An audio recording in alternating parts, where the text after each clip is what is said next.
காலை நேர பிரதான செய்திகளின் ஊடாக நர்மதா சிறில் முதலில் தலைப்பு செய்திகள். வாகன இறக்குமதியில் ஏற்பட்டுள்ள சிக்கல், அரசாங்கத்திற்கு விடுக்கப்பட்ட கோரிக்கை.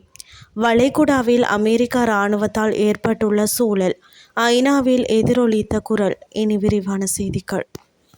வாகன இறக்குமதி துறையின் சீரான செயல்பாட்டை உறுதி செய்வதற்கும் இறக்குமதியாளர்கள் மற்றும் வாங்குபவர்கள் இருவருக்கும் ஆதரவளிப்பதற்கும் தேவையான கொள்கை திருத்தங்களை மேற்கொள்ளுமாறு அரசாங்கத்திடம் கோரிக்கை விடுக்கப்பட்டுள்ளது. குறித்த கோரிக்கையானது இலங்கை வாகன இறக்குமதியாளர்கள் சங்கத்தின் துணைத் தலைவர் அரோஷ ரோத்ரிகோவினால் முன்வைக்கப்பட்டுள்ளது.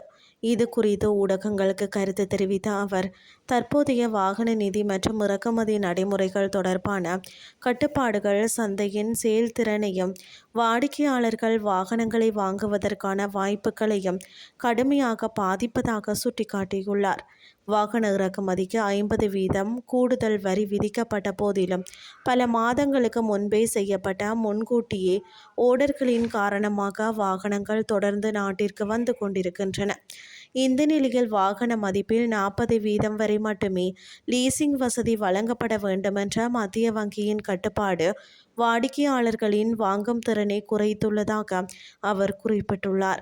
எனவே இதற்கு மாற்றாக வாகனங்களை இறக்குமதி செய்யும் போதே கடன் கடித விளிம்பு நிலை முறையை கொண்டு வரலாம் என அவர் பரிந்துரைத்துள்ளார். மேலும் துறைமுகங்களில் இருந்து வாகனங்கள் விடுவிக்கப்படும் போதும் செலுத்தப்படும் வரிகள் அரசாங்கத்தின் அன்றாட பொது செலவினங்களை சமாளிப்பதற்கான வரி வருவாயில் மிக முக்கிய பங்காற்றுவதாகவும் அவர் மேலும் தெரிவித்துள்ளார். இனி வெளிநாட்டு செய்திகள். வளைகுடாவில் உள்ள அமெரிக்க இராணுவ தளங்கள் பிராந்தியங்களுக்கு பாதுகாப்பின்மையை தவிர வேறொன்றையும் கொண்டு வருவதில்லை என்று ஐநாவுக்கான ஈரானின் தூதர் அமீர் சயீத் இரவானி தெரிவித்துள்ளார்.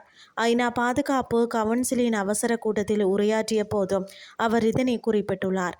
அதன்போது ஈரானிய பிராந்தியத்தில் அமெரிக்காவிற்கு கடலோர எல்லைகள் எதுவுமே இல்லை என்றும் அது அவர்களின் கடல் பகுதியோ அல்லது அவர்களின் அண்டை பகுதியோ அல்ல என்றும் இரவானி கூறியுள்ளார்.